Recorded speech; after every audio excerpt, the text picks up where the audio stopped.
Well, I mean, I think my expertise is,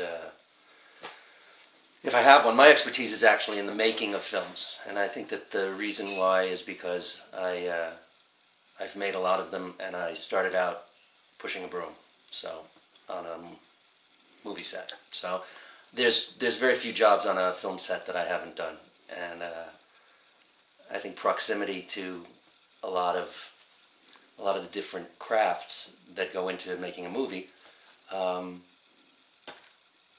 gives anybody a certain degree of familiarity with the efforts that any of those people use in order to make the film happen.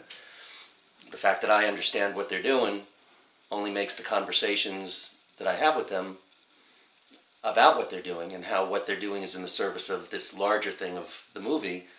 It only gives those conversations a little bit more cohesion, because they feel like they're talking to somebody who understands what their problems are.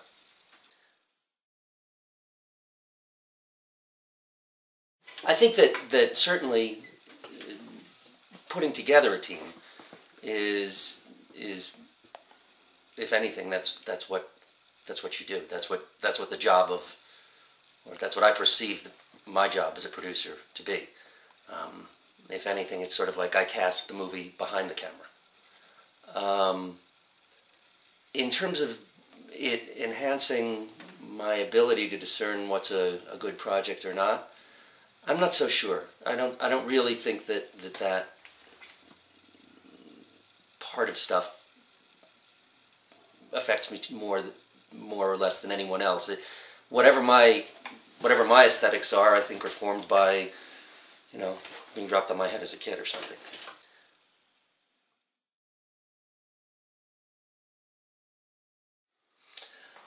Yeah, it's interesting. Yesterday, I was talking to somebody who had seen the movie and was very complimentary about the film. And they said to me, "Wow, you've just made such an incredible anti-war film." And I said to this person, "Thank you, that's very interesting. It's also interesting that I've got, I don't know how many different soldiers, active duty servicemen, who have either written to me or come up to me when they've discovered that I worked on the movie and said, thank you very much for making this movie. This really is the first film that really shows what it's like. I'm really proud that you've made this film, and it makes me feel connected to my job." And these are guys who are warriors for a living. So I think the movie can reflect back to you what your own feelings are. I mean, certainly, I don't think that it's a warmongering film or warmongering message, but the truth is, as opposed to it being an overt political movie with an overt political message that it is trying to get across, it's much more an attempt to really get inside those people who do this job, which job is a warrior, and a warrior who is doing within the warrior caste the most dangerous job of all. And it lets you draw your own conclusions. And so I don't think I would venture to say, without putting words in her own mouth, that Catherine would not say that this is an anti-war movie per se, and nor would I. I don't think it tells the story with that political agenda in mind. And in my own mind, I think that's one of the reasons why people have been able to accept the movie when those few people who've seen it, because they're not being. No one's legislating to the audience what to think, or through what prism they're supposed to look at this material. You come to it, you sit down, lights go down, movie starts, and hopefully what happens is you are taken into this thing with these soldiers.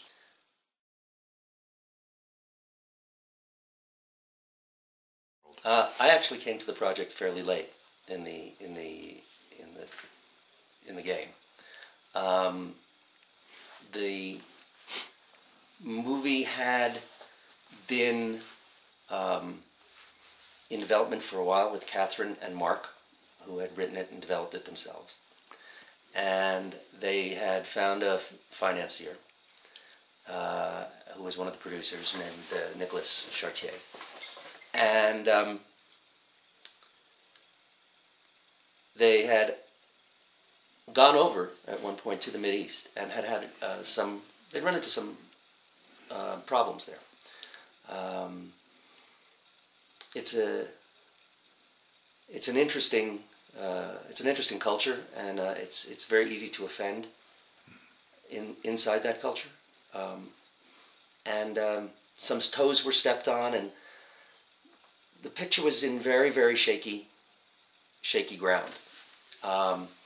And they were casting about, looking for a person who could come in and reorient the ship and bring that sort of focus and discipline to the movie that would actually take it from theoretical to practical. And I got a phone call from my agent who said, "Listen, are you interested in doing a Catherine Bigelow picture in the Mideast?" And I was like, not that you mean, I'm really interested in Catherine Bigelow. Not particularly interested in doing a picture in the Middle East.